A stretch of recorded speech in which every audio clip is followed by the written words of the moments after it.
মাছ মাংস খেতে খেতে আসলে অনেক সময় ভালো লাগে না, তখন মনে হয় যে অন্য কোনো রেসিপি হলে আসলে ভালো লাগতো।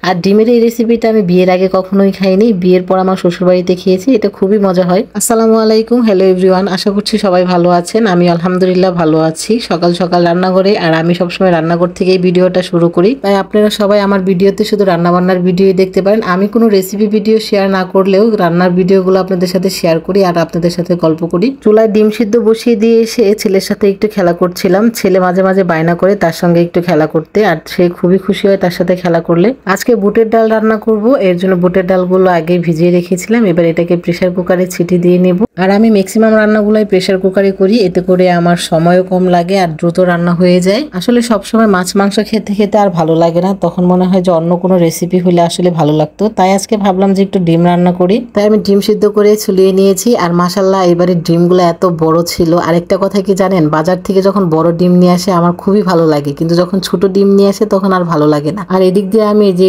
সয়াবিনগুলো, সয়া বড়ি যেটাকে বলে, আপনারা চিনেন কিনা, সেটা একটু গরম পানিতে একটু ঢেকে রেখে দিচ্ছিলাম। এইটা আজকে আমি বুটের ডালের সাথে দিব। এই সয়াবিনগুলো তাকরিমের বাবার খুবই পছন্দের, সে বাজারে গেলে প্রায় সময় এটার প্যাকেট কিনে নিয়ে আসে, কিন্তু আমি রান্না করতে ভুলে যাই। আর যাই হোক, আপনাদের সাথে কথা বলতে বলতে আমার ডাল সিদ্ধ হয়ে গিয়েছে। এবার আমি ডিমগুলো একটু হলুদ দিয়ে ভেজে নেব।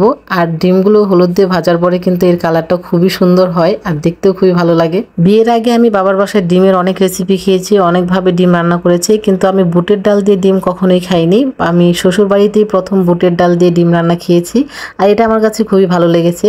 ডিমগুলো ভাজার পর আমি এখানে সয়াবিনগুলো ভেজে নিলাম। সয়াবিনগুলোকে আমি প্রথমে ফুটন্ত গরম পানিতে 15 মিনিটের জন্য ভিজিয়ে রেখেছিলাম। তারপর সেটাকে পানি ঝরিয়ে নিয়েছি, হাত দিয়ে ভালোভাবে চিপে নিয়েছি যাতে ভিতরে কোনো পানি না থাকে।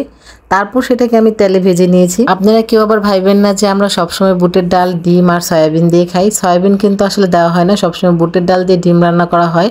তবে আমি আজকে নিজের বুদ্ধিতে একটু দিতে যাচ্ছি যে আসলে খেতে কেমন হয় সেটা আর কি দেখার জন্য। আর এদিক দিয়ে আজকে আমার বুটের ডালগুলো ভালো করে সিদ্ধ হয় নাই, কেন জানি না। এটা হয়তো অনেকক্ষণ ভিজিয়ে রাখতে হয়, আমি আসলে হাতে কম সময় ছিল তাই বেশিক্ষণ ভিজিয়ে রাখতে পারিনি, এর জন্য হয়তো ডালগুলো ভালো করে সিদ্ধ হয় নাই। সিদ্ধ হয়েছে কিন্তু অনেকটা আস্ত আস্ত আছে, আবার অনেকগুলো সিদ্ধ হয়ে একদম গলে গিয়েছে। যাই হোক, কথা বলতে বলতে আমি ডাল রান্না মাঝামাঝি পর্যায়ে চলে এসেছি। আর এই পর্যায়ে আমি ভেজে রাখা সয়াবিনগুলো দিয়ে দিলাম ডালের ভিতরে। আমার ডাল রান্না কমপ্লিট, ডাল হয়ে গিয়েছে, এবার নামিয়ে নিব। আর ওই দিক দিয়ে আমি অন্য চুলায় তাকরিমের জন্য তরকারি রান্না করে নিচ্ছিলাম, মাগুর মাছের। তাকরিমের তরকারিটাও হয়ে গিয়েছে।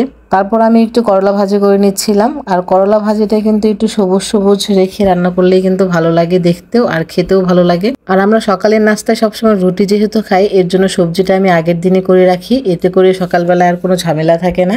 আমার করলা ভাজি হয়ে গিয়েছে, এদিক দিয়ে সবজিটাও শেষের দিকে হয়ে এসেছে প্রায়। দুপুরে রান্না শেষ করার পর প্রথম যে কাজ হয় সেটা হচ্ছে তাকরিমকে গোসল করিয়ে তাকে খাওয়ানো এবং তাকে ঘুম পাড়ানো।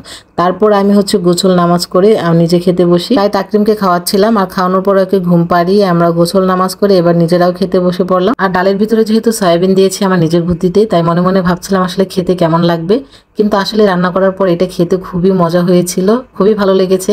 যাই হোক, আজকের ভিডিওটা এখানেই শেষ করছি। সবাই ভালো থাকবেন, আল্লাহ হাফিজ।